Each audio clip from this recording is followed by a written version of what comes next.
Hi, this is Veronica. आज हम बायजूस की केस स्टडी के बारे में पढ़ेंगे। तो आप ऑलरेडी न्यूज़ में देख रहे हैं कि बायजूस पे काफ़ी समय से, इनफैक्ट स्पेशली 2022 के बाद एक डाउनफॉल चल रहा है। बायजूस इतना इम्पोर्टेंट क्यों है? क्योंकि इंडियन स्टार्टअप इकोसिस्टम में बायजूस एक बहुत बड़ा नाम है, जिसको देख के बहुत से लोगों को लगा कि भाई हम भी स्टार्टअप करेंगे, है ना। अब दो चीज़ें हैं, बिजनेसेस होते हैं, स्टार्टअप्स होते हैं, इनमें क्या फ़र्क है? बायजूस अगर फेल होता है, इंडियन स्टार्टअप इकोसिस्टम पे क्या फ़र्क पड़ेगा, ये सब जानने की हम कोशिश करेंगे और बायजूस की पूरी केस स्टडी डिस्कस करेंगे। बाकी आप मुझसे कनेक्ट कर सकते हैं किसी भी सोशल मीडिया पे, because I feel together we can make a huge difference. अब काफ़ी टाइम से रिसेंटली कुछ ना कुछ न्यूज़ बायजूस को लेकर आती रहती है। रिसेंटली ये आया कि एक टाउन हॉल क्या होता है? जो कंपनीज होती हैं अपनी एम्प्लॉयज से एक मीटिंग करती हैं, टाउन हॉल बोलती हैं उसको। मीटिंग में बात करते करते रो पड़े बायजूस के जो ओनर हैं, राइट।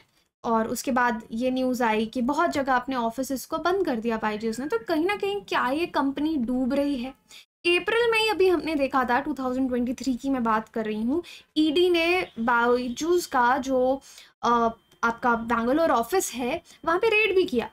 यहाँ पे बायजूस की तरफ से आया कि नहीं, यूजुअल इंक्वायरी थी, बट ईडी ने क्लियरली कहा इट वाज अ रेड, क्योंकि हमने फॉरेन एक्सचेंज वायलेशंस देखे हैं बायजूस की तरफ। अब देखो, जो इसके ओनर हैं, जो फाउंडर हैं, एक नॉर्मल टीचर थे। उन्होंने लोगों को पढ़ाना शुरू किया एंड उसके बाद आप देखेंगे कि इतने स्टूडेंट्स उनके पास हो गए, कहते हैं कि वो स्टेडियम में भी पढ़ाते थे। फिर धीरे धीरे उन्होंने अपनी कंपनी शुरू कर दी। ये पूरा किस्सा आई थिंक 2011 में शुरू हुआ। इन्होंने थिंक एंड लर्न करके अपनी कंपनी शुरू की। धीरे धीरे इसका नाम क्या हो गया, बायजूस एप्लीकेशन 2015 में लॉन्च कर दी। अब आपको ये समझना है कि जब कोविड आया, कोविड के दौरान, क्योंकि 2018 में बायजूस जो है वो एक यूनिकॉर्न बन चुका था। यूनिकॉर्न हम किसको बोलते हैं? कोई भी कंपनी जिसका वैल्यूएशन $1 बिलियन होता है, उससे ज़्यादा होता है, उसको हम यूनिकॉर्न बोलते हैं। अब स्टार्टअप और बिजनेस में क्या फ़र्क है? देखिए, कोई भी बिजनेस जो होता है ना, वो इमीडिएट प्रॉफिट के लिए शुरू किया जाता है। उसमें किसी से पैसा नहीं उठाया जाता, उसमें एंजल इन्वेस्टर्स, वेंचर कैपिटलिस्ट, ये सब नहीं होता कि भाई हम इतना बिजनेस करेंगे, सस्टेनेबल बिजनेस करेंगे कि हमारे प्रॉफिट आ रहे हैं। स्टार्टअप का क्या कॉन्सेप्ट है? स्टार्टअप का कॉन्सेप्ट है कि शुरू में आपके पास एक आइडिया है, आपने आइडिया बनाया, आपने मार्केट में, सोसाइटी में कोई प्रॉब्लम देखा, आपने बोला कि हम इसको सॉल्व करेंगे और उससे पैसे भी बनाएंगे और लोगों को भी फायदा होगा, म्यूचुअल बेनिफिट। उस आइडिया के लिए अब यूजुअली लोग पैसा उठाते हैं, कई बार नहीं भी उठाते, सस्टेनेबल भी चलाते रहते हैं, बट एक आइडिया से वो डेवलप होता है, लेकिन उसमें इमीडिएट प्रॉफिट्स नहीं होते। यूजुअली आपके स्टार्टअप सिस्टम में ऐसा रहता है। फिर आप बिजनेस प्लान बनाते हैं, देखते हैं कि इतना इतना हम पैसा खर्चेंगे और कब हम प्रॉफिटेबल होंगे। वो बिजनेस प्लान पिच किया जाता है इन्वेस्टर्स के सामने, इन्वेस्टर्स उसमें अपना पैसा लगाते हैं, आपको मदद करते हैं आपका बिजनेस एक्सपैंड करने के लिए, आपका स्टार्टअप एक्सपैंड करने के लिए। So this is how startup works. तो आपने बायजूस के केस में भी सुना होगा कि इसमें इन्वेस्टर्स हैं, प्रोसेस हो गया, आपका सेक्वा कैपिटल हो गया, ये इसके इन्वेस्टर्स हैं जिन्होंने बायजूस की कंपनी में पैसा लगाया। तो अभी रिसेंट क्या न्यूज़ आई कि इन्वेस्टर्स ने भी रिजाइन, इन्वेस्टर्स ने रिजाइन करना, मतलब बोर्ड मेंबर्स में, बोर्ड में सीट्स दी जाती हैं इन्वेस्टर्स को जो डिसीजंस लेते हैं। तो न्यूज़ में आया कि उन्होंने कहा कि हमारे डिसीजंस नहीं माने जा रहे हैं, हम रिजाइन कर रहे हैं। ऐसी खबर पहले भी आई थी, तब बायजूस के जो स्पीकर हैं उन्होंने मना कर दिया था कि ऐसा कुछ नहीं है, बट अब ये खबरें फिर से आ रही हैं। सो कितनी चीज़ें हुई। 2011 से एक स्टार्टअप शुरू होता है एक छोटे तौर पे, लेकिन काफ़ी प्रॉमिसिंग लगता है, तो लोग उसमें इन्वेस्ट करते हैं। बायजूस राविंद्रन बायजूस जो हैं, उनकी बहुत ज़्यादा तारीफ होती है कि वो बहुत अच्छे टीचर हैं, बट क्या वो एक अच्छे बिजनेसमैन निकले? खैर, कंपनी अभी डूबी नहीं है, ऐसा नहीं है, बट वो ट्रबल में ज़रूर है। बायजूस जो भी कहे, ये कंपनी कुछ भी कहे, ट्रबल में ज़रूर है। उसके बाद 2015 में इन्वेस्टमेंट इसमें शुरू हुआ, इनका एप्लीकेशन लॉन्च हुआ। 2018 में बायजूस जो है वो एक यूनिकॉर्न कंपनी बन गई। लेकिन अब उसके बाद आपका कोरोना आ गया, और कोरोना के टाइम क्या हुआ कि बहुत सारे स्टूडेंट्स ऑफलाइन जो जाते थे घर बैठ के पढ़ने लग गए। तो बायजूस को बहुत ज़्यादा कस्टमर्स मिलने लग गए। तो इनको लगा अब तो हम एक्सपेंशन करेंगे।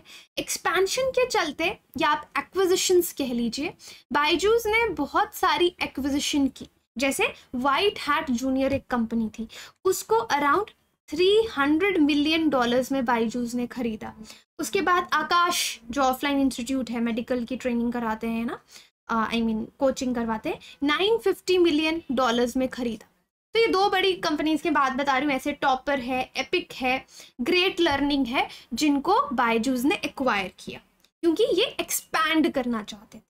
बट जब इन्होंने अपना काफ़ी पैसा इन कंपनीज को खरीदने में लगा दिया, then what happened? Covid almost खत्म हो गया, स्कूल रीओपन होने लग गए। So what happened? लोग ऑफलाइन क्लासेस की तरफ जाने लगे। बायजू ये कंपनी ये भूल गई कि इनके मेन कस्टमर स्टूडेंट्स हैं, वो बच्चे हैं जो इनका कोर्स खरीदेंगे। और बायजूस ने बहुत सा पैसा मार्केटिंग में भी लगा दिया। मार्केटिंग यानी इनके ब्रांड एम्बेसडर्स कौन है? Shahrukh Khan, Messi, right. अब वो हैवी फी ले रहे होंगे ना अगर प्रमोट कर रहे हैं ब्रांड को। तो ये भूल गए कि हम स्टूडेंट्स पे ध्यान दें। तो फिर इन्होंने क्या किया, बहुत सारी इस तरह के न्यूज़पेपर्स, इंडियन एक्सप्रेस में आपने देखा होगा, न्यूज़ आने लग गई कि जो इनके सेल्स एग्जीक्यूटिव्स हैं वो पेरेंट्स को फोर्स कर रहे हैं कि कोर्स खरीदा जाए। पेरेंट्स को फोर्स कर रहे हैं तो कंप्लेंट आने लग गई, वो भी वो लोग जो फाइनेंशियली बायजूस का महंगा कोर्स नहीं खरीद सकते। तो वहां से आप देखेंगे एक डाउनफॉल वाला न्यूज़ बायजूस के बारे में आना शुरू हो गया।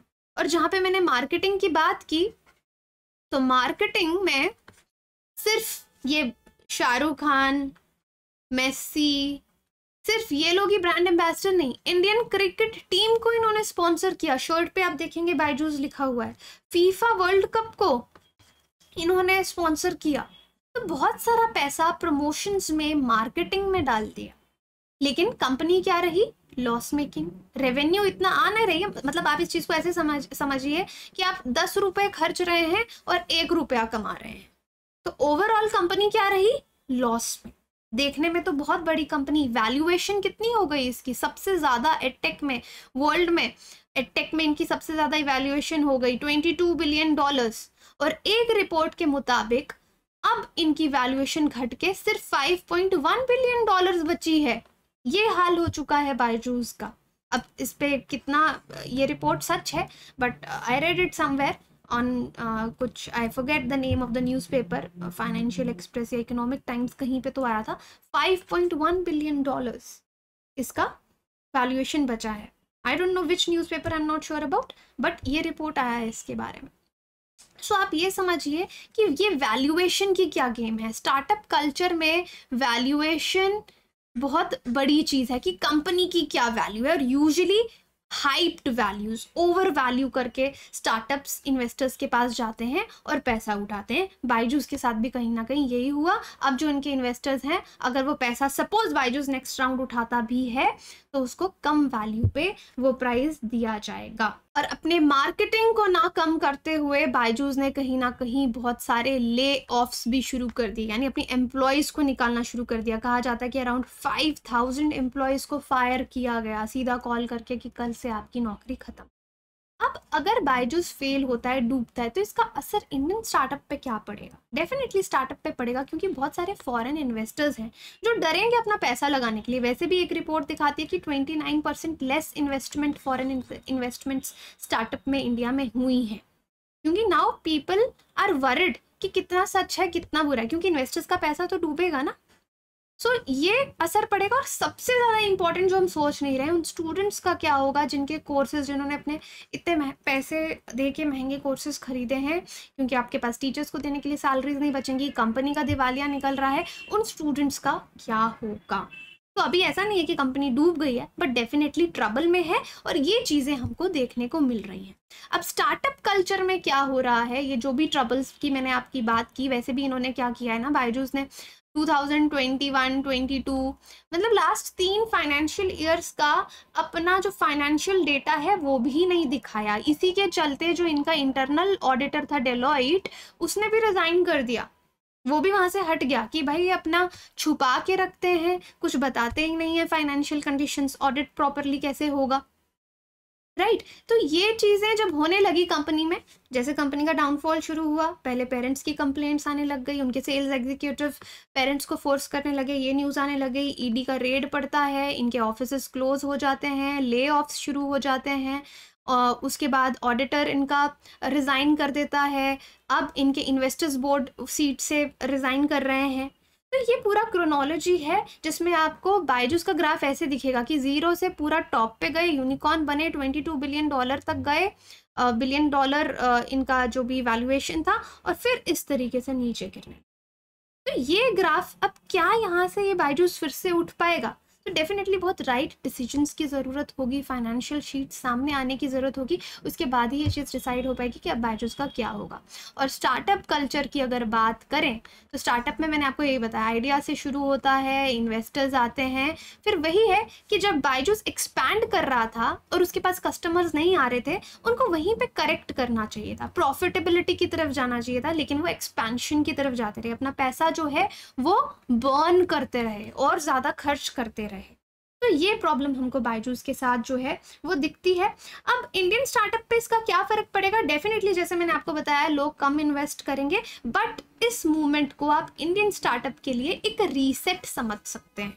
दिस इज़ गुड कि अब जो बहुत ज़्यादा वैल्यूएशन पे स्टार्टअप्स को वैल्यू किया जाता था, उनको रियलिटी चेक मिलेगा, रियल वैल्यूज़ मिलेंगी, जिससे ना ही इन्वेस्टर्स का नुकसान होगा, ना ही कस्टमर्स का नुकसान होगा, ना ही फाउंडर्स का नुकसान होगा। Right, so definitely this is a reset movement for Indian startup. अगर यहाँ पे इंडियन स्टार्टअप्स सुधरते हैं अपनी वैल्यूएशन गेम को लेकर, तो यहाँ से एक नया बूम हमको स्टार्टअप में देखने को मिलेगा। ऐसा नहीं है कि ये बहुत ही नेगेटिवली इम्पैक्ट करेगा, हाँ कुछ नेगेटिव इम्पैक्ट्स होंगे, बट ओवरऑल अगर ये रीसेट अच्छे से होगा, कोर्स करेक्शन इसकी होगी स्टार्टअप सिस्टम की, तो that can be a good thing for our country. Now let's see Byju's का जिस तरह से बबल बर्स्ट हुआ है, और उसके बाद में ये जो सारी स्टोरी मैंने इनकी सुनाई, इसमें इनका लोन का भी किस्सा था। इन्होंने कहीं से लोन उठाया फॉरेन बैंक से, उसका इंटरेस्ट नहीं दिया, फिर उनका एक लीगल बैटल बायजूस के साथ चल रहा है। सो बायजूस अभी बहुत ज़्यादा ट्रैप्ड है। तो आई होप ये सारी स्टोरी आपको समझ में आई होगी। मैंने बहुत स्टार्टअप के words, angel investor, venture capitalist, valuations, ये सब डिटेल में ना जाते हुए बहुत सिंपल तरीके से समझाने की कोशिश की है कि बायजूस क्या क्या प्रॉब्लम हुए, किस तरीके से हुए, क्योंकि जो भी इन्होंने पैसा उठाया उसको एक्सपेंशन के लिए यूज़ किया, फिर कोरोना ख़त्म हो गया तो एडटेक इंडस्ट्री पे क्या फ़र्क पड़ा, और उस नुकसान से अभी तक बाहर नहीं आ पा रहे हैं। सो लेटेस्ट यही है कि एक टाउन हॉल में रविंद्रन बायजू रो पड़े हैं, और इनफैक्ट मध्य प्रदेश में भी एक कोर्ट केस हुआ था जहाँ पे डिस्प्यूट रिड्रेसल कमीशन ने कहा था कि पेरेंट्स का कुछ पैसा या तो शाहरुख खान, क्योंकि वो इसकी ऐड करते हैं, वो दें, या जॉइंटली ये भुगतान करें उसका। सो इस तरीके की भी होती है। बायजूस पर आरोप, जिसकी जैसी कमाई वैसी फीस, कंपनी ने कहा हम आर्थिक रूप से कमज़ोर माता पिता की मदद करेंगे। तो इस तरह की न्यूज़ आती रही है, बट नाउ लेट्स सी कि कितनी देर बायजूस और सरवाइव करता है। ये बहुत ही, क्योंकि सीरियस एलिगेशंस इस टाइम कंपनी पे लगे हैं। तो लास्ट में आप ये देख सकते हैं कि किस तरीके से, क्योंकि इंडियन के जितने भी स्टार्टअप हैं इंडिया में, जोमेटो हो गया, पेटीएम हो गया, ब्लिंकिट हो गया, सब लॉस मेकिंग है ना, प्रॉफिटेबिलिटी की तरफ नहीं है। सो अब यहाँ पे कोर्स करेक्शन होना चाहिए। आपके क्या विचार हैं, आप मुझे कमेंट सेक्शन में ज़रूर बताइए।